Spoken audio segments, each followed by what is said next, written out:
Hallelujah, praise the Lord. எல்லாருக்கும் women's day வாழ்த்துக்கள். இன்றைக்கி நம்ம ப்ராவர்ப்ஸ், அதாவது நீதிமொழிகள் 31வது அதிகாரம் 11 முதல் 26 வரைக்கும் ஃபாஸ்ட்டாக வாசிக்கலாம். சிஸ்டர் வாசிங்க, மற்றவர்களும் கூட அந்த வசனங்களை கவனமாக வாசிங்க.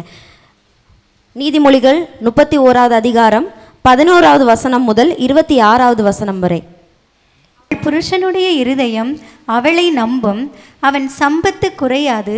அவள் உயிரோடு இருக்கிற நாளெல்லாம் அவனுக்கு தீமையே அல்ல, நன்மையை செய்கிறாள். ஆட்டு மயிரையும் சணலையும் தேடி தன் கைகளினால் உற்சாகத்தோடு வேலை செய்கிறாள். அவள் வியாபார கப்பல்களைப் போலிருக்கிறாள். தூரத்திலிருந்து தன் ஆகாரத்தை கொண்டு வருகிறாள். இருட்டோடு எழுந்து தன் வீட்டாருக்கு ஆகாரம் கொடுத்து தன் வேலைக்காரிகளுக்கு படி அளக்கிறாள். ஒரு வயலை விசாரித்து அதை வாங்குகிறாள். தன் கைகளில் சம்பாத்தியத்தினால் திராட்சை தோட்டத்தை நாட்டுகிறாள். தன்னை பலத்தால் இடைக்கட்டி கொண்டு தன் கைகளை பலப்படுத்துகிறாள். தன் வியாபாரம் பிரயோஜனமுள்ளதென்று அறிந்திருக்கிறாள். இரவிலே அவள் விளக்கு அணையாதிருக்கும். தன் கைகளை ராட்டினத்தில் வைக்கிறாள்.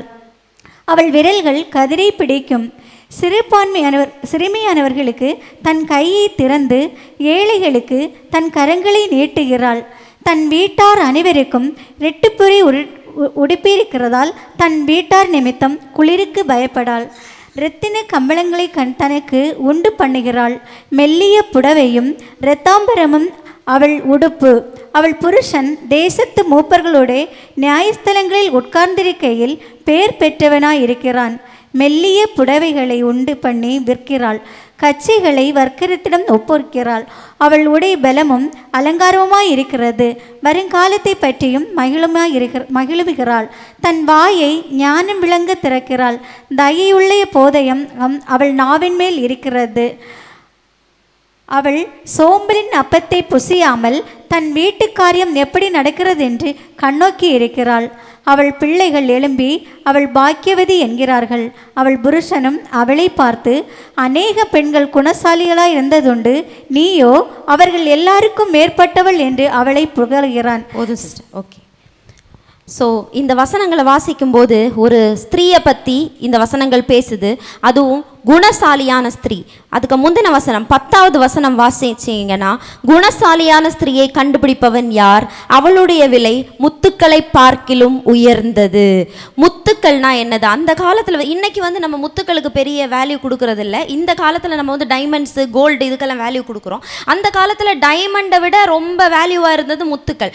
ஏன்னா முத்துக்களை எடுக்கணும்னா பழைய காலத்து அரசர்கள் அடிமைகளுடைய உயிரை பணயம் வச்சு தான் எடுப்பாங்க. ஒரு அடிமையை கடலுக்குள்ள அனுப்புனாங்கன்னா அந்த அடிமை செத்து போறது வரை அவனால் எவ்வளவு முத்துக்களை சேர்க்க முடியுமோ, ரொம்ப ஆழத்தில் இருக்கும், மூச்சு முட்டும், செத்து போறது வரை அவனை முக்கி எடுப்பாங்க. ஸோ அந்தளவு ஒரு உயிரை பணயம் வச்சு அதை எடுக்கிறதுனால அந்த முத்துக்கள் ரொம்ப விலை உயர்ந்தது அந்த காலத்தில்.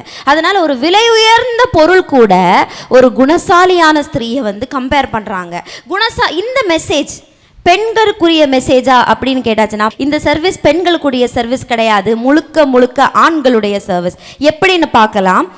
31வது அதிகாரத்தில் நீதிமொழிகள் 31ல் 1ஆம் வசனம் வாசிங்க சிஸ்டர். ராஜாவாகிய லேமுலிடு கொடுத்த வசனங்கள், அவன் தாய் அவனுக்கு போதித்த உபதேசம் ஆவது. ஓகே, இந்த வசனங்கள் யாருக்கு சொல்லப்படுகிறது? ராஜாவாகிய லேமுவேல். லேமுவேல்னா வேற யாரும் இல்லை, சாமுவேல் ராஜா. அவங்க அம்மா அவருக்கு செல்ல பேரை வச்ச பெயர் தான் லேமுவேல். சரியா? சாமுவேல் ராஜாக்காக சொல்லப்பட்ட வசனங்கள். சாமுவேல் ராஜா ஒரு சின்ன வாலிபனா இருந்திருப்பார் போல இருக்கு. அந்த சமயத்துல ஒரு பெண்ணை நீ எப்படி தேர்ந்தெடுக்கணும் அப்படின்னு சொல்லி அவருக்கு சொல்லி கொடுத்த வசனங்கள். அப்போ இந்த வசனங்கள் பெண்களுக்கான வசனங்களா, ஆண்களுக்கான வசனங்களா? ஆண்களுக்கான வசனங்கள். ஒரு ஆண் ஒரு பெண்ணை எப்படி பார்த்து கொள்ளணும் அப்படின்னு சொல்லப்பட்ட வசனங்கள். சரியா? குணசாலியான ஸ்திரீ. முதல் வசனம் குணசாலியான ஸ்திரீயுடைய விலை, உங்களுக்கு கொடுக்கப்பட்ட மனைவியுடைய விலை விலை மதிப்பில்லாத முத்துக்களை விடவும் உயர்ந்தது. அவ்வளவு காஸ்ட்லியான ஒரு பொருளை கர்த்தர் உங்களுக்கு தந்திருக்கிறாரு. வசனம் சொல்லுது. ஹல்லேலூயா. நீதிமொழிகள் 18:22. மனைவியை கண்டடைகிறவன் நன்மையானதை கண்டடைகிறான், கர்த்தரால் தயையும் பெற்றுக்கொள்கிறான். மனைவியை கண்டடைகிறவன் நன்மையானதை கண்டடைகிறான். அது மட்டும் இல்லை, மனைவியை கிடைக்கிறது, ஒரு மனைவி ஒரு மனுஷனுக்கு கிடைச்சாங்கன்னா அது ஒரு பிளெஸ்ஸிங். அது மட்டும் இல்லை, கர்த்தரிடத்திலிருந்து அந்த மனுஷனுக்கு தயவு கிடைக்குது. ஆமேன். அடுத்ததாக 11வது நீதிமொழிகள் 31வது அதிகாரம் 11வது வசனம். அவள் புருஷனுடைய இருதயம் அவளை நம்பும், அவன் சம்பத்து குறையாது. இது என்னன்னா, ஒரு புருஷன் என்ன செய்யணும்னா மனைவியை நம்பணும். மனைவியை நம்பினா என்ன நடக்கும்னா அதனால அவனுடைய சம்பத்து குறையாது. அது இங்கிலீஷ் பைபிளில் கிளியராக கொடுத்துருக்காங்க. So that his as a result he will never be poor. மனைவியை நம்புறதுனால அவனுடைய சம்பத்து வந்து அவன் ஏழையாக மாட்டான், அவன் பணக்காரனாக இருப்பான், அவன் நல்லா இருப்பான். அப்படின்னா என்னது, கண்ணை மூடிட்டு அவங்க என்ன சொன்னாலும் நம்பணுமா? அப்படி கிடையாது. இது ஒரு தேவனுடைய மனுஷியை பற்றி, தேவ மனுஷன் தேவ மனுஷியை பற்றி சொல்லப்பட்டிருக்கு. எதுவாக இருந்தாலும் தேவனுடைய ஆலோசனையோடு கூட இவர்கள் கணவன் மனைவியா ஒருவரை ஒருவர் நம்பி எடுக்கக்கூடிய டிசிஷன்ஸில் ஒரு மனைவியை கணவன் நம்புறதுனால அவனுடைய சம்பத்து குறையாது. நிறைய பேருக்கு மனைவிகளை நம்புறது தான் பிரச்சனை. அவங்களுக்கு அவங்க அதாவது நம்ம சொசைட்டியில் வந்து கணவன் மனைவியை கல்யாணம் பண்ணும்போது நிறைய ஃபேமிலி மெம்பர்ஸ் இன்வால்வ் ஆகுறதுனால சைக்காலஜிஸ்ட் என்ன சொல்கிறாங்கன்னா, ஒரு கணவன் மனைவியை நம்புறதுக்கு அவன் திருமணம் செஞ்ச பிறகு வாழ்நாளுக்கு பாதி டைம் ஆகுது. சிலர் வந்து சாகிறது வரை நம்பாமலே போயிருக்காங்க. ஃபேமிலியில் தாயார், சிஸ்டர்ஸ், இந்த மாதிரி நிறைய பேர் இன்வால்வ் ஆகுறதுனால இவங்களுக்கு மனைவியை ஃபஸ்ட்டு இவ ஏன் சார்பில் இருக்கான்னு நம்புறதுக்கே டைம் எடுக்குது. வேதம் சொல்லுகிறது, மனைவியை நம்புறதுனால உங்கள் சம்பத்து குறையாது. உங்கள் நம்பிக்கையை உங்கள் மனைவியின் மேலே வைங்க, கர்த்தரிடத்துலையும் வைங்க.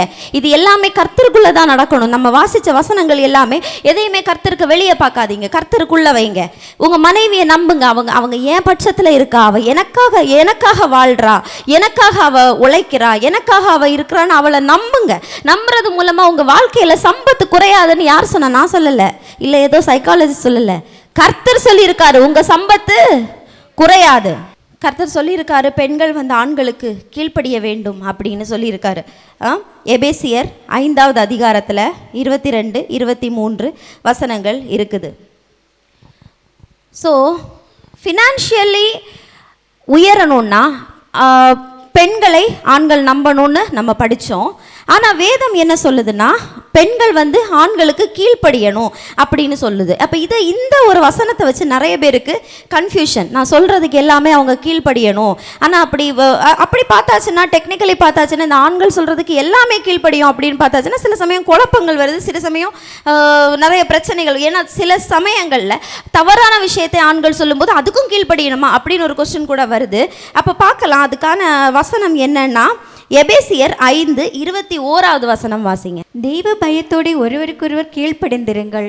22, 23 வாசிங்க. மனைவிகளே, கர்த்தருக்கு கீழ்ப்படுகிறது போல உங்கள் சொந்த புருஷங்களுக்கு கீழ்ப்படியுங்கள். கிறிஸ்து சபைக்கு தலையாய் இருக்கிறது போல புருஷனும் மனைவிக்கு தலையாய் இருக்கிறான். அவரே சரீரத்திற்கும் இரட்சகராய் இருக்கிறார். பார்த்தீங்கன்னா இந்த 3 வசனங்கள் 22, 23 வசனங்கள் ரொம்ப முக்கியம். கிறிஸ்து சபைக்கு தலையாக இருக்கிறது போல புருஷனும் மனைவிக்கு தலையாக இருக்கிறான் அப்படின்னு சொல்லப்பட்டிருக்கு. என்னதான் மனைவி கணவனுக்கு கீழ்ப்படுகிறது முக்கியமாக இருந்தாலும் அதோடைய முதல் வசனம் 21வது வசனம் என்ன சொல்லுது? தெய்வ பயத்தோடே ஒருவருக்கொருவர் கீழ்ப்படியுங்கள். தெய்வ பயத்தோட ஒருவருக்கொருவர் கீழ்ப்படியுங்கள். அப்போ என்னது? ஒருவருக்கொருவர் நம்ம தேவ பயம் இருக்கணும், தேவனை குறித்த ஒரு டிஸ்கஷன் இருக்கணும், ஒருவருக்கொருவர் கீழ்ப்படிதல் இருக்கணும். அது முதல் விஷயம். ஒருவருக்கொருவர் கீழ்ப்படிதல்னா என்னது? சும்மா கீழ்ப்படிதல் மட்டும் இல்லை, ஒரு ரெஸ்பெக்ட் இருக்கணும் ஒருவருக்கொருவர். இவ என்னுடையவள், இவ எனக்கு சார்பா வாழ்றா, இவ என்னுடைய ஃப்ரெண்டு, எல்லாம் ஒரு நம்பிக்கையோட ஒருவருக்கொருவர் உங்க வாழ்க்கையுடைய காரியங்களை ஒருவருக்கொருவர் டிஸ்கஸ் பண்ணி ஒருவருக்கொருவர் கலந்து ஆலோசித்து இதை இப்படி பண்ணா கரெக்டா இருக்குமா, இல்லை இதை இப்படி பண்ணா கரெக்டா இருக்குமான்னு ஆலோசித்து ஒருவருக்கொருவர் அதை செஞ்சு பாருங்க. இன்னைக்கு நிறைய திருமணங்கள்ல பிரச்சனையா இருக்கிறதே கம்யூனிகேஷன், அதாவது பேச்சுவார்த்தை. நிறைய பேருக்கு மனைவி கிட்ட ரொம்ப மனசு விட்டு பேச முடியல. அதே மாதிரி நிறைய மனைவிகளுக்கு கணவன் கிட்ட ரொம்ப மனசு விட்டு பேச முடியல. கொஞ்சம் பேசினாலே சண்டை வந்துடும், அந்த பொறுமை இல்லை. ஆனால் அந்த ஒரு விஷயத்தில் நீங்கள் வந்து பொறுமையா ஆண்டவருக்குள்ளே இருந்து தேவன்கிட்ட ப்ரேயர் பண்ணி, ஆண்டவரே எங்களை பலப்படுத்துங்க, ஒருவருக்கொருவர் எங்களுக்கு ஒரு அண்டர்ஸ்டாண்டிங்கை தாங்கன்னு கேட்டு பாருங்க. அது உண்மையிலே பெரிய ஆசீர்வாதமாக இருக்கும். ஆண்கள் எப்படின்னா, ஆண்கள் பெண்களுக்கு கொடுக்கிறவர்களாக இருக்கிறார்கள், பெண்கள் ஆண்களிடத்திலிருந்து பெற்றுக்கொள்ளுகிறவர்களாக இருக்கிறார்கள். பெண்களுக்கு ஆண்கள் எல்லாவற்றையும் கொடுக்கிறவர்களாக, இப்போ சம்பாதிச்சு கொண்டு வீட்டில் தான் கொடுக்குறோம். அது அப்படி வீட்டில் கொடுக்குற பொருளை பெண்கள் என்ன பண்ணுறாங்க, நீங்கள் காய்கறி வாங்கி கொண்டு கொடுக்குறீங்க, பெண்கள் அதை அருமையான சமையலாக சாப்பாடாக மாற்றி கொடுக்குறாங்க. நீங்கள் கொடுக்குறத பெண்கள் பெருக செய்து அருமையான ஒரு பொருளாக மாற்றி உங்களுக்கே கொடுக்குறாங்க. நீங்கள் ஒரு வீட்டை கொடுக்குறீங்க, அதை ஒரு ஃபேமிலியாக மாற்றி கொடுக்குறாங்க பெண்கள்.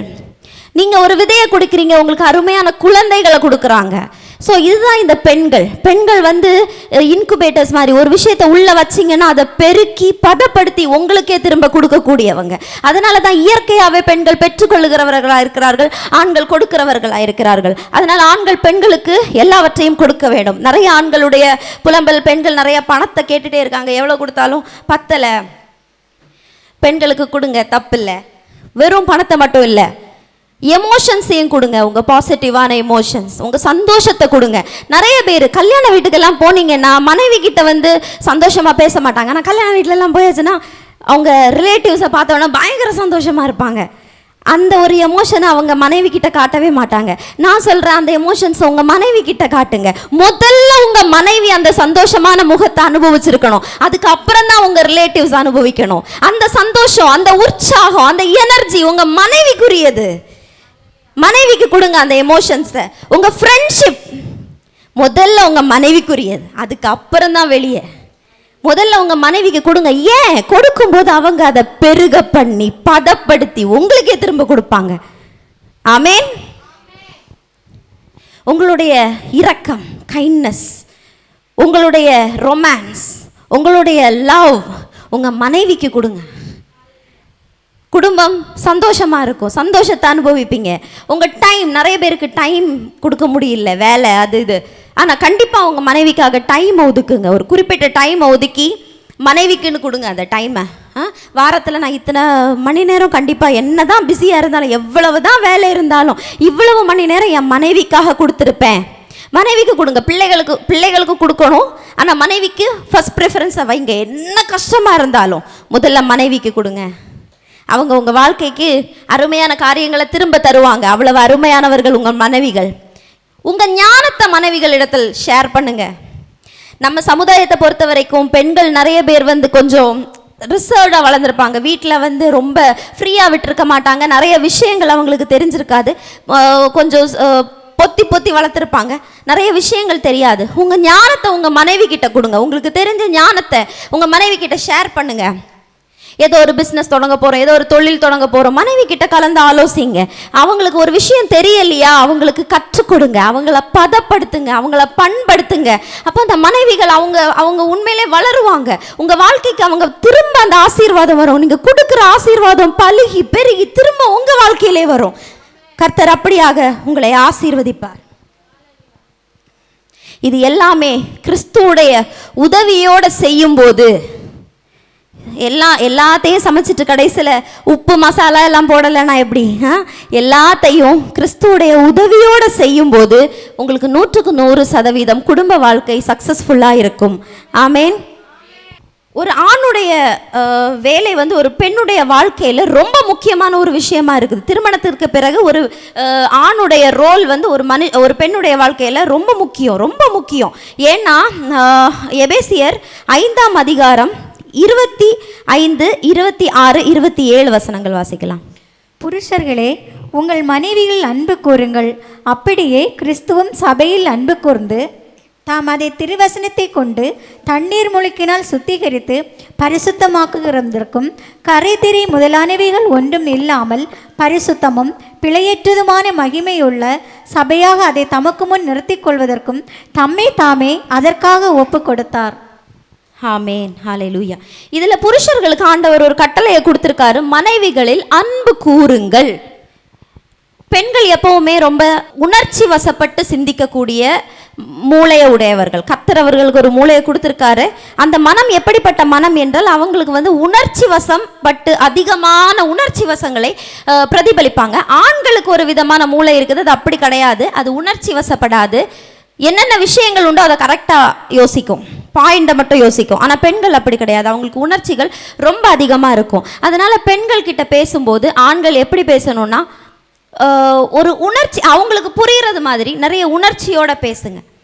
இதை தான் சொல்லியாச்சுல, உனக்கு புரியலையா அப்படின்னு பாயிண்டை மட்டும் பேசாதீங்க. புரியலைன்னா கொஞ்சம் கூட கோவம் வரும். புரியலையா, நான் தான் சொல்லிட்டு இருக்கேன்ல, இல்லை, உணர்ச்சியோட பேசுங்க. அவங்க கிட்ட உங்கள் அன்பை கொடுத்து ஃபீலிங்ஸோட, இல்லைம்மா கவலைப்படாத, இதுதான் இப்படி ஃபீலிங்ஸோட பேசுங்க. பெண்களுக்கு அது வந்து ரொம்ப புரியும். நிறைய நான் சொன்னது மாதிரி ஒரு குடும்ப காரியங்களில் வந்து கம்யூனிகேஷன் தான் ரொம்ப முக்கியமாக இருக்குது. அதாவது பேசக்கூடிய திறனில் ஆண்கள் கவனிக்கக்கூடிய முக்கியமான ஒரு திறன் உணர்ச்சி. பெண்கள் உணர்ச்சி மயமானவர்கள். உணர்ச்சிகளோடு கூட ஒரு விஷயத்தை அவங்க கிட்ட கன்வே பண்ணும்போது அவங்களை ஈஸியாக புரிய வைக்கலாம். ஒரு பேசுறதுக்கு தனிமையான ஒரு ஸ்கில் நமக்கு தேவை. எப்படி வந்து சொல்லப்பட்டிருக்குல்ல வசனம், வீடு ஞானத்தினாலே கட்டப்பட்டு, நீதிமொழிகள் 24:3-4 வசனங்கள். வீடு ஞானத்தினாலே கட்டப்பட்டு விவேகத்தினாலே நிலைநிறுத்தப்படும். அறிவினாலே அறைகளின் அருமையும் இனிமையுமான சகலவித பொருள்களும் நிறைந்திருக்கும். ஞானம் உள்ளவன், பலமுள்ளவன், அறிவுள்ளவன் தன் வல்லமையை அதிகரிக்க பண்ணுகிறான். ஓகே, இப்போ வீடு வந்து எதனால வீடுன்னா வெறும் வீடு இல்லை, வெறும் செங்கல் பில்டிங் மட்டும் இல்லை. வீடுன்னா குடும்பம், மனைவி, பிள்ளைகள், கணவன். இந்த குடும்பம் எதனால கட்டப்படுதுன்னா ஞானத்தினால தான் கட்டப்படுது. திருமணம் செஞ்சுட்டு வந்தாச்சு, நிறைய டௌரி கொண்டு வந்தாங்க, எல்லாம் பயங்கர அமோகமாக நடந்தது, நிறைய உறவினர்கள் எல்லாம் வந்தாங்க. இதனால மட்டும் ஒரு குடும்பம் கட்டப்பட்டு முடிச்சது அப்படி கிடையாது. ஒரு குடும்பம் கட்டப்படுவதற்கு ஒவ்வொரு நாளும் ஞானம் ரொம்ப அவசியமாக இருக்குது. குடும்பம் ஞானத்தினால தான் கட்டப்படும். உங்களுக்கு சக்ஸஸ்ஃபுல்லாக ஒரு குடும்பம் வேணும்னா அந்த இடத்துல ஞானத்தை கொடுங்க. ஞானத்தை எவ்வளவு தூரம் பிரயோஜனப்படுத்துறீங்களோ அவ்வளவு தூரம் அந்த குடும்பம் கட்டப்படும். அறிவினாலே அதன் அறைகளில் அருமையும் இனிமையுமான சகலவித நல்ல பொருட்களாலும் நிரப்பப்படும். அறைகளில் சோஃபா, கட்டில், ஃப்ரிட்ஜு, வாஷிங் மிஷினை பற்றி இந்த வசனம் பேசல. ஒவ்வொரு அறைகளிலையும் சமாதானம் உண்டாயிருக்கணும், சந்தோஷம் உண்டாயிருக்கணும், செழிப்பு உண்டாயிருக்கணும், குடும்பத்தில் சமாதானம், அதை பற்றி இந்த வசனம் பேசுது. வெறும் பொருட்களை வச்சுட்டு என்ன பண்றது? குடும்பத்தில் சந்தோஷம் சமாதானம் இல்லைன்னா, குடும்பத்தில் சந்தோஷம் சமாதானம் ஞானத்தினால வருது, அறிவினால வருது. ஆமேன். ஸோ கணவன் வந்து மனைவியை வந்து கிறிஸ்து சபையில் அன்பு கூறுகிறது போல ஒரு கணவனும் அன்பு கூற வேண்டும். அடுத்த வசனம் 26-27 ரொம்ப முக்கியமான வசனங்கள். தாம் அதை திருவசனத்தை கொண்டு தண்ணீர் முழுக்கினால் சுத்திகரித்து பரிசுத்தமாக்குவதற்கும். கிறிஸ்து சபையை எப்படி பரிசுத்தமாக்குறாரு அப்படின்னு இது சொல்லுது. கிறிஸ்து சபையை திருவசனத்தை கொண்டு சுத்தமாக்குகிறார். திருவசனத்தை கொண்டு சுத்தமாக்குகிறார், வார்த்தைகளை கொண்டு சுத்தமாக்குகிறார். அப்போ உங்க மனைவி கிட்ட இருக்க குறைகள், கண்டிப்பா குறைகள் இருக்கலாம், குறைவில்லாத மனுஷனே கிடையாது. அப்போ ஒவ்வொரு கணவனுடைய கடமையும் என்னன்னா, திருவசனத்தை கொண்டு உங்கள் மனைவிகளை சுத்தப்படுத்துங்கள். அப்படின்னா மீனிங் என்னது? வசனமும் வசனம் சார்ந்த வார்த்தையை மட்டுமே உங்கள் மனைவிகளை பார்த்து பேசுங்கள், வேற எதுவும் பேச வேண்டாம். ஆமேன். வார்த்தைகளை மிகவும் கவனம் உள்ளதாக யூஸ் பண்ணுங்க. வார்த்தைகளில் கர்த்தருடைய வார்த்தை, கர்த்தருடைய வசனத்தை சார்ந்த வார்த்தைகளையே உங்கள் மனைவிகளை பார்த்து பேசுங்க. நெகட்டிவான எந்த வார்த்தைகளையும் பேச வேண்டாம். அப்படிதான் ஏசப்பா இந்த வசனத்தை நமக்கு கொடுத்துருக்காரு. ஏசப்பா இந்த குடும்பம்ங்கிறது சும்மா எதனாலேயோ கொடுக்கப்படலை. கிறிஸ்துவின் அன்பை நம்ம இந்த உலகத்துக்கு காட்டுறதுக்காக தான் குடும்பம் என்கிற ஒரு கட்டமைப்பை கொடுக்கப்பட்டிருக்குது. கணவன் மனைவியை அன்பு கூறும்போது எப்படி தன்னைத்தானே கிறிஸ்து குடும்பத்துக்கு சபைக்காக ஒப்பு கொடுத்தாரு, அதே மாதிரி தன்னைத்தானே கணவன் மனைவிக்காக கொடுத்து மனைவியை கரை திரை இல்லாம சுத்தப்படுத்தபடியாக எதிர்பார்க்கிறாரு கர்த்தர். கரை திரை 26-27 வாசிக்கிறேன். தாம் அதை திருவசனத்தினால் கொண்டு தண்ணீர் முழுக்கினால் சுத்திகரித்து பரிசுத்தமாக்குறதற்கும், கரை திரை முதலானவைகள் ஒன்றும் இல்லாமல் பரிசுத்தமும் பிழையற்றதுமான மகிமையுள்ள சபையாக அதை தமக்கு முன் நிறுத்திக் கொள்வதற்கும் தம்மை தாமே அதற்காக ஒப்பு கொடுத்தார். தம்மைத்தாமே சபைக்காக கொடுத்தாரு. எதுக்காக? அதை க்ளீன் பண்றதுக்காக, சபையை க்ளீன் பண்றதுக்காக, சபையை பரிசுத்தமா நிறுத்துறதுக்காக, சபையை பிழை அற்றதாய் நிறுத்துவதற்காக. அப்ப கணவர்களுடைய கடமை என்னது? கிறிஸ்து சபையை நேசித்தது போல மனைவிகளை நேசிக்கணும். மனைவிகளில் அன்பு கூறுங்கள், மனைவிகளுடைய தவறை மன்னியுங்கள், வார்த்தைகளை கொண்டு அவர்களை சுத்திகரியுங்கள், அவர்களை பண்படுத்துங்கள். அப்பா வீட்டில இருந்து அவங்க வரும்போது வர்றதுக்கு முன்னாடி எப்படி இருந்தாங்களோ அதை விட அதிக மகிமையா அவங்க உங்ககிட்ட வரும்போது இருக்கணும். ஏன்னா அதுல உங்க மகிமை அதுல அடங்கி இருக்கு. கிறிஸ்து ஏன் சபைக்காக உயிரை கொடுக்கணும்? கிறிஸ்து ஏன் சபையை நல்லா வைக்கணும்னு நினைக்கிறாரு? ஏன்னா கிறிஸ்துவுடைய மகிமை சபையில வெளிப்படும். அதே போலதான் கணவன் மனைவிகளுக்காக தன்னைத்தானே கொடுக்கும் போது தன்னை பொறுமையோட கர்த்தருடைய வார்த்தையை கொண்டு அவர்கள் தவறுகளை மன்னித்து ஞானத்தை கொண்டு மேனேஜ் பண்ணும்போது அது கிறிஸ்து சபையை நேசிச்சதுக்கு சமம். ஆமேன். 28-29 வாசிக்கிறேன். அப்படியே புருஷர்களும் தங்கள் மனைவிகளை தங்கள் சொந்த சரீரங்களாக பாவித்து அவர்களில் அன்பு கூற வேண்டும். தன் மனைவியில் அன்பு கூறுகிறவன் தன்னைத்தான் அன்பு கூறுகிறான். தன் சொந்த மாம்சத்தை பகைக்கிறவன் ஒருவனும் இல்லையே. கர்த்தர் சபையை போஷித்து காப்பாற்றுகிறது போல ஒவ்வொருவனும் தன் மாம்சத்தை போஷித்து காப்பாற்ற வேண்டும். ஆமேன். ஸோ கணவன் வார்த்தையினாலே மனைவியை சுத்திகரிக்கிறான், தேவனைப் போல வார்த்தையை கொண்டு மெருகேற்றுகிறான். இது சொல்கிறது ஈஸி, எனக்கு தெரியும். ஆனால் நடைமுறையில் நமக்கு இது செய்யணும்னா கண்டிப்பாக கர்த்தருடைய பலன் வேணும். என்னாலே முடியலையே ஏசப்பா, காசு கேட்குறாங்க, மனைவி காசு கேட்குறாங்க, என்னால் அந்த அளவு காசு கொடுக்க முடியலையே. ஆண்டவர்கிட்ட ஒப்பு கொடுங்க. ஆண்டவரே, என் மனைவியை நீங்கள் சபையை நேசித்தது போல் நேசிக்கிறதுக்கு கற்றுக் கொடுங்க ஏசப்பா. எப்படி நேசிக்கணும்னு தெரியல, என்னால் முடியல, இவ்வளவு தான் சம்பாதிக்க முடியுது, உதவுங்க ஏசப்பான்னு ஏசப்பா கிட்ட நீங்கள் உதவி கேட்கும்போது கண்டிப்பாக உங்களை ஏசப்பா வழி நடத்துவார். ஆமேன். அடுத்ததாக நீதிமொழிகள் 31வது அதிகாரம் 13வது வசனம் எடுத்துக்கொள்ளலாம். ஆட்டு மயிரையும் சணலையும் தேடி தன் கைகளினால் உற்சாகத்தோடு வேலை செய்கிறாள். ஓகே, 11வது வசனம் வாசிங்க சிஸ்டர். அவள் புருஷனுடைய இருதயம் அவளை நம்பும், அவன் சம்பத்து குறையாது. 12. அவள் உயிரோடு இருக்கிற நாளெல்லாம் அவனுக்கு தீமையை அல்ல நன்மையை செய்கிறாள். அவள் உயிரோடு இருக்கிற நாளெல்லாம் அவனுக்கு தீமையை அல்ல நன்மையை செய்கிறாள். ஸோ நான் இவ்வளவு நேரம் ஒரே ஒரு ரெண்டு வசனத்தை தான் உங்களுக்கு எக்ஸ்பிளைன் பண்ணேன். குணசாலியான ஸ்திரியை கண்டுபிடிப்பவன் யார்? அவளுடைய விலை முத்துக்களை பார்க்கலும் உயர்ந்தது. அவள் புருஷனுடைய இருதயம் அவளை நம்பும், அவன் சம்பத்து குறையாது.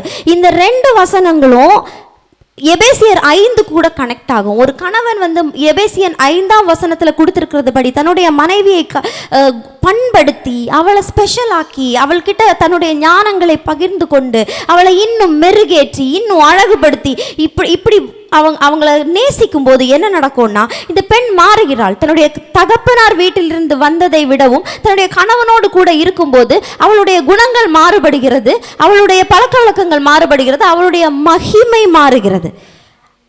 அப்போ என்ன ஆகும்னா, அவள் உயிரோடு இருக்கிற நாளெல்லாம் அவனுக்கு தீமையை அல்ல நன்மையே செய்கிறாள். ஆமேன். அந்த பெண் கணவருக்கு தீமையை செய்கிறதல்ல நன்மையை செய்கிறாள். ஆட்டு மயிரையும் சணலையும் தேடி தன் கைகளினால் உற்சாகத்தோடே வேலை செய்கிறாள். ஆட்டு மயிர்னு சொல்லியாச்சுன்னா குளிர்காலத்தில் போடக்கூடிய உடை, சணல்னா வெயில் காலத்தில் போடக்கூடிய உடை. இந்த மாதிரி எந்த சூழலில் எதை எடுக்கணுங்கிற முடிவெடுக்கிற தன்மை அந்த பெண்ணுக்கு உண்டாயிருக்கிறது. எந்த பெண்ணுக்கு? தேவனாலே நடத்தப்படுகிற பெண்ணுக்கு, தேவனாலே நடத்தப்படுகிற கணவனை உடைய பெண்ணுக்கு. ஆமேன். அப்போ இந்த பெண்ணுக்கு டிசிஷன் எடுக்கிறதுக்கான ஞானத்தை கர்த்தர் கொடுக்கிறார். அவ தேவனுடைய சத்தத்தை கேட்கறதுக்கான ஞானம் அந்த பெண்ணுக்கு கிடைக்குது. ட்ரெஸ், ஆட்டு மயிர் சணல் அப்படின்னா என்னது? ட்ரெஸ்ஸு. ஆட்டு மயிர் உள்ளன் ட்ரெஸ், சணல்னா அந்த சம்மர் சீசனில் போடக்கூடிய நைஸான ட்ரெஸ். இந்த ட்ரெஸ் எதை குறிக்குது? ஸ்டேட்டஸை குறிக்குது. சொசைட்டியில் நல்லா ட்ரெஸ் பண்ணுறது மூலமாக என் குடும்பம் நல்ல குடும்பங்கிறத காட்டுறாங்க. ட்ரெஸ் பண்ணுறது மூலமாக ஆள் பாதி ஆடை பாதின்னு சொல்லுவாங்கல்ல. என் குடும்பம், என் கணவர் இப்பேற்பட்ட கணவருங்கிறது அந்த பெண்ணுடைய ட்ரெஸ் மூலமாக வெளிப்படுது. ஆமேன். அவளுடைய கணவனுக்கு பெஸ்ட்டை கொடுக்கணும்னு அந்த பெண் நினைக்கிறாள். என் கணவன் நல்லா இருக்கணும், என் கணவனுக்கு நான் பெஸ்ட்டை கொடுக்கணும் அப்படின்னு யோசிக்கிறாங்க. அடுத்தது 14வது வசனம், அவள் வியாபார கப்பல்களை போல் இருக்கிறாள், தூரத்திலிருந்து தன் ஆகாரத்தை கொண்டு வருகிறார். அவளுடைய குடும்பத்துக்கு என்ன தேவை, என்ன ஆகாரம் பிடிக்கும், எது பிடிக்குங்கிறத யோசிச்சு தன் குடும்பத்தை பராமரிக்கக்கூடிய கிருபை அவளுக்கு இருக்குது. ஆமென். தன்னுடைய குடும்பத்தை குறித்து கவனமா, இது குடும்பம்னா ஏனோ தானோ கிடையாது, அதை வேல்யூ பண்ணக்கூடிய கிருபை அவளுக்கு இருக்குது. என் பிள்ளைக்கு இது பிடிக்கும், என் மூத்த பையனுக்கு இது பிடிக்கும், அதை வேல்யூ பண்ணி அதை கனம் பண்ணி குடும்பத்தை நடத்தக்கூடிய கிருபை பெண்ணுக்கு இருக்குது. ஆமென். இருட்டோடே எழுந்து தன் வீட்டாருக்கு ஆகாரம் கொடுத்து தன் வேலைக்காரிகளுக்கு படி அளக்கிறாள். வேலைக்காரர்கள் சாதாரண விஷயம் இல்லை, வேலைக்காரர்கள் வைக்கிறது ரொம்ப இம்பார்ட்டன்ட். அப்படின்னா அது செழிப்பை குறிக்குது இல்லையா? கண்டிப்பாக குணசாலியான ஸ்திரீயுடைய வீட்டில் என்ன இருக்குது? செழிப்பு இருக்குது. அவங்களுக்கு வேலை செய்கிறதுக்கு ஆட்கள் இருக்கிறாங்க. இந்த வேலை செய்கிறதுக்கான ஆட்களை மேனேஜ் பண்ணுறதுக்கான டேலண்ட் வேணுமா இல்லையா? வேலை கொஞ்சம் மேனேஜ் பண்ணி பாருங்கள், அப்போ தெரியும். அது சாதாரண விஷயம் இல்லை. வேலை செய்கிறவர்களை கரெக்டாக மேனேஜ் பண்ணுறதுக்கு அதுக்கு தனி ஸ்பெஷல் ஸ்கில் வேணும். அந்த மாதிரி அந்த பெண்களை வேலை செய்கிறவர்களை மேனேஜ் பண்ணுறதுக்கான ஸ்கில் அவங்களுக்கு இருக்குது. மொத்த ஃபேமிலியும் அவங்கள டிபெண்ட் பண்ணிடுது. வீட்டுக்கே ஒரு குட்டி மேனேஜர் மாதிரி இருக்காங்க இல்லையா? அவ்வளவு ஞானத்தை கர்த்தர் கொடுக்கிறார். ஆமென். ஒரு வயலை விசாரித்து அதை வாங்குகிறாள். 16வது வசனம், தன் கைகளின் சம்பாத்தியத்தினால் திராட்சை தோட்டத்தை நாட்டுகிறாள். பயங்கரமான business woman. Real estate business எல்லாம் பண்ண தெரியுது இல்லையா? சாதாரணமான ஆட்கள் கிடையாது பெண்கள், பயங்கரமான பிஸ்னஸ் விமன். அவங்களால பிஸ்னஸ் பண்ண முடியுது, நிலத்தை எல்லாம் விசாரித்து வாங்க தெரியுது, கைகளால் சம்பாதிக்க தெரியுது, அதனால ஒரு தோட்டத்தை நட தெரியுது. இதெல்லாம் குணசாலியான ஸ்திரீக்கு கர்த்தர் கொடுக்குற கிருபை. ஆமேன். இன்னைக்கு பெண்கள் எவ்வளவோ உயர்றாங்க, டாக்டர்ஸாக இருக்காங்க, இன்ஜினியர்ஸாக இருக்காங்க, எவ்வளவோ உயர்றாங்க. நாங்கள் ஆண்களுக்கு ஈக்குவலாக இருக்கோம்னு சொல்கிறாங்க. ஆனால் அதுக்கெல்லாம் பேக் போன் யார்? கர்த்தர். கர்த்தர் மட்டும் இல்லை, ஒரு நல்ல கணவரும் கூட. ஆமேன். 17வது வசனம், தன்னை பலத்தால் இடைக்கட்டி கொண்டு தன் கைகளை பலப்படுத்துகிறாள். பலத்தை பெற்றுக்கொள்றாங்க. கஷ்டமா இருக்கும், சில சமயம் சோர்வா இருக்கும், சிச்சுவேஷன் மோசமா இருக்கும், ஆனாலும் விடாம பலப்படுறாங்க. அப்படி பலப்பட எதனால முடியும்? சும்மா மாம்சத்துல பலப்பட முடியுமா? எப்படி? தேவனுடைய கிருபை இருந்தா மட்டும்தான் அந்த பலனை பெற்றுக்கொள்ள முடியும். என் பலவீனத்தில் கர்த்தருடைய பலன் பூரணமாய் விளங்கும் அப்படின்னு சொன்னா மட்டும்தான் அந்த பலனை பெற்றுக்கொள்ள முடியும் இல்லையா? அப்ப பலவீனங்கள்ல என்ன சொல்லுங்க? என் பலவீனத்தில் கர்த்தருடைய பலன் பூரணமாய் விளங்கும். விடாதீங்க, எந்த இடத்துலையும் பலவீனத்தை விடாதீங்க. வியாதியோ சோர்வோ இல்ல வேற மனசளவுல பலவீனங்களோ விடாதீங்க. கர்த்தர் என்ன பலப்படுத்துவார். என்னுடைய சூழ்நிலைகள் எவ்வளவோ மோசமா இருக்கலாம், ஆனா இந்த சூழ்நிலைகளிலிருந்து எழும்புவதற்கான பலனை கர்த்தர் எனக்கு தந்திருக்கிறார். ஆமென். தன் வியாபாரம் பிரயோஜனம் உள்ளதென்று அறிந்திருக்கிறாள். இரவிலே அவள் விளக்கு அணையாதிருக்கும். அவள் விளக்குன்னா வேற ஒன்றும் இல்லை, மனுஷனுடைய ஆவி கர்த்தர் தந்த தீபம்னு சொல்லுது. அந்த தீபம் அவங்களுடைய ஆவியை குறிக்குது. எந்த சூழ்நிலையிலையும் அவங்க மனசு விட்டு போக மாட்டாங்க. அவங்க ஆவி கர்த்தருக்குள்ள உற்சாகம் உள்ளதா இருக்கும். வசனம் சொல்லுது, எல்லா காவலோடும் உன் இருதயத்தை காத்துக்கொள். அந்த வசனத்தின்படி அவங்களுக்கு வாழ தெரியுது. கர்த்தருடைய வார்த்தையை கேட்க தெரியுது அவங்களுக்கு. கர்த்தருடைய வார்த்தையை அறிக்கையிட தெரியுது. அதை இருதயத்துக்குள்ள எப்படி கர்த்தருடைய வார்த்தையை வைக்கணும்னு தெரியுது.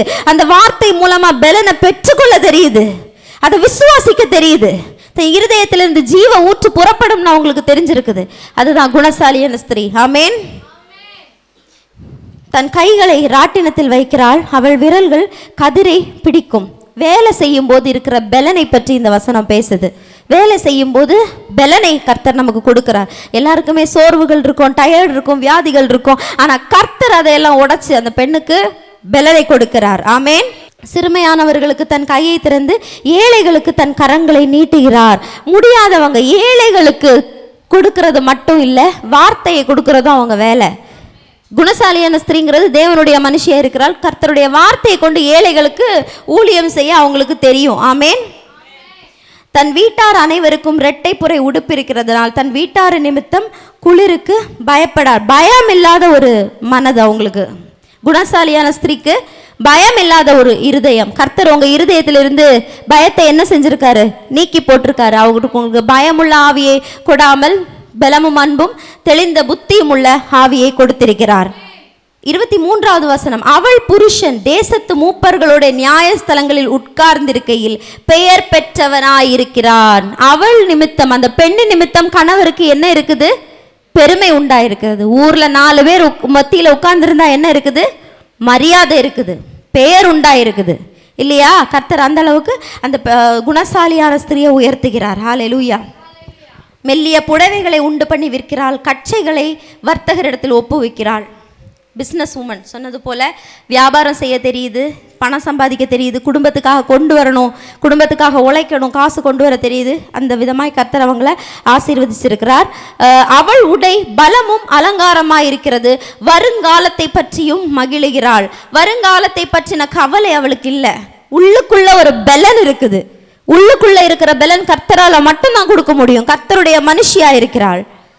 தன் வாயை 26வது வசனம், தன் வாயை ஞானம் விளங்க திறக்கிறாள். தயையுள்ள போதகம் அவள் நாவின் மேல் இருக்கிறது. அப்ப வாயில ஞானம் இருக்குது. நான் சொன்னேன், வீட்டுல குடும்பத்தை கட்டணும்னா எது ரொம்ப முக்கியம்? ஞானம் ரொம்ப முக்கியம். குணசாலியானுடைய ஸ்திரீயின் வாயில என்ன இருக்குது? ஞானம் இருக்குது. ஹல்லேலூயா. கர்த்தரிடத்துல கேளுங்க. நான் மறுபடியும் சொல்லுவேன், ஞானம் என்பது ஒவ்வொரு மனுஷனுக்கும் ரொம்ப தேவையான ஒரு விஷயம். ஞானம் என்பது ஒரு நாள் மட்டும் உங்களுக்கு உதவி செய்யக்கூடிய பொருள் கிடையாது. ஞானம் ஒவ்வொரு நாளும் உங்களை வழிநடத்தக்கூடிய ஒரு சக்தியா இருக்கிறது. கண்டிப்பா ஒவ்வொரு டிசிஷன்லையும், ஒவ்வொரு முடிவிலையும், ஒவ்வொரு பிரச்சனையிலையும், ஒவ்வொரு சிக்கல்லையும் கர்த்தரிடத்துல ஞானத்தை கேளுங்க. கர்த்தாவே, இந்த இடத்துல எனக்கு ஞானத்தை சொல்லி கொடுங்க அப்பா. இந்த உறவினர்கள் என்ன கஷ்டப்படுத்துறாங்க, இந்த பிரச்சனையை எப்படி சமாளிக்கிறதுன்னு எனக்கு ஞானத்தை சொல்லி கொடுங்க அப்பா. என் கணவனுக்கு ஒரு காரியத்தை சொல்ல ட்ரை பண்றேன், புரியல, அந்த இடத்துல எனக்கு ஞானத்தை சொல்லி கொடுங்க அப்பா. இந்த வியாதி இருக்குதப்பா, இதுல இருந்து எப்படி வெளியே வரணுங்கிற ஞானத்தை சொல்லி கொடுங்க அப்பா. இந்த பிரச்சனையில இருந்து எப்படி வெளியே வரணுங்கிற ஞானத்தை சொல்லி கொடுங்க. ஞானத்தை ஒவ்வொரு விஷயத்திலையும் கேளுங்க. ஞானமே முக்கியம். ஞானத்தை சம்பாதி. என்னத்தை சம்பாதித்தாலும் ஞானத்தை சம்பாதின்னு வேதம் சொல்லுகிறது. அவள் சோம்பலின் அப்பத்தை புசியாமல் தன் வீட்டு காரியம் எப்படி நடக்கிறது என்று கண்ணோக்கமா இருக்கிறாள். சோம்பல் கிடையாது. ரொம்ப ஆக்டிவான ஒரு பெண் அவங்க இல்லை, நம்ம. ஆமேன். குணசாலி. நீங்கள் இங்கே எத்தனை பேர் குணசாலியான ஸ்திரீயாக இருக்கிறீங்க? ஆமேன். எல்லாருமே குணசாலியான ஸ்திரீகள்.